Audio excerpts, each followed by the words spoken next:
ఒక మాట మాత్రమే మీకు దృష్టి తీసుకొస్తున్నాను. ఎందుకంటే ఉదయం నుంచి చాలా మంది నన్ను ఫోన్ చేసి అడిగారు, ఒక పత్రిక వార్తలు వచ్చినాయని. వివిధ మాధ్యమాల్లో కానివ్వండి, పత్రికల్లో వచ్చిన విషయం కానివ్వండి, పవన్ కళ్యాణ్ గారు రాష్ట్ర ప్రజలను దృష్టిలో పెట్టుకుని సార్వత్రిక ఎన్నికలప్పుడు అవసరమైతే మనం తగ్గుదాం, ఏ ప్రాంతంలో మన అభ్యర్థులు ఉన్నారో పార్లమెంట్లో కానివ్వండి, శాసనసభలో కానివ్వండి,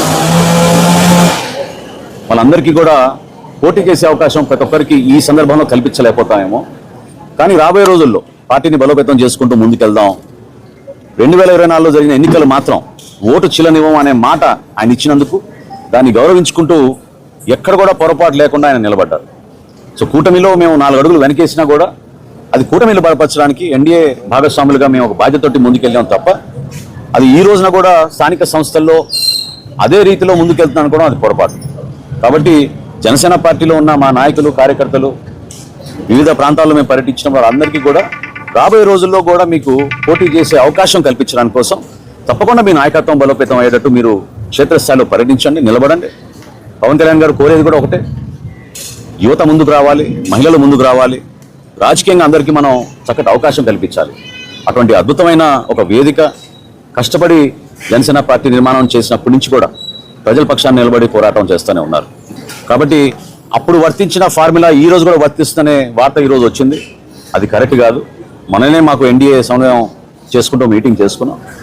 సో రాబోయే రోజుల్లో మన బలబలాలని బట్టి, మన నాయకత్వాన్ని బట్టి, ఏ మున్సిపాలిటీలో, ఏ జిల్లాలో ఎక్కడ మనకి నాయకత్వం బాగా ఉందో వివిధ పార్టీని సమన్వయపరుచుకుంటూ Telugu Desam party, Janasena party, Bharatiya Janata party 3 కూడా ఒక బాధ్యతతోటి క్షేత్రస్థాయిలో నిలబడిన నాయకత్వాన్ని గౌరవించుకుంటూ వాళ్ళకి అవకాశాలు కల్పించుకుంటూ తీసుకెళ్లాల్సిన అవసరం ఖచ్చితంగా ఉంటుంది.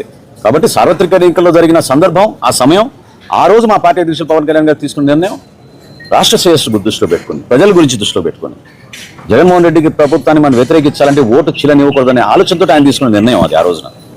ఈ రోజున తప్పకుండా క్షేత్రస్థాయిలో మనం పర్యటిస్తున్నప్పుడు జనసేన పార్టీ నాయకులు, కార్యకర్తల ఆవేదనలు, వివిధ పార్టీల ఆవేదన కూడా మనం అర్థం చేసుకుని మన బలబలాలను చెక్ చేసుకుని ప్రొఫెషనల్ రీతిలో నాయకత్వాన్ని పెంచుకునే విధంగా, ప్రజలకి మరింత చొరవగా మనం పనిచేసుకునే విధంగా, అభివృద్ధి కార్యక్రమాలు ఎక్కడ కూడా వెనకడుగు వేయకుండా స్పెషల్ ఫండ్స్ కూడా క్రియేట్ చేస్తామని మన ముఖ్యమంత్రి గారు చెప్పారు. ప్రతి నియోజకవర్గంలో, ప్రతి మున్సిపాలిటీలో కూడా వీటన్నిటిని మనం బేస్ చేసుకుని రాబోయే రోజుల్లో ఎన్నికలకు సిద్ధమయ్యే విధంగా మన అందరం కూడా మన పార్టీ అధ్యక్షులు పవన్ కళ్యాణ్ గారు చెప్పినట్టుగా అదేవిధంగా అక్కడ తెలుగుదేశం పార్టీ అధ్యక్షులు చంద్రబాబు నాయుడు గారు, భారతీయ జనతా పార్టీ నుంచి నరేంద్ర మోడీ గారు ఇచ్చిన సూచనలతోటి రాష్ట్రాన్ని మరింత అభివృద్ధి చేసుకుంటూ ముందుకెళ్దామని ఈ సందర్భంగా తెలుపుకున్నాను.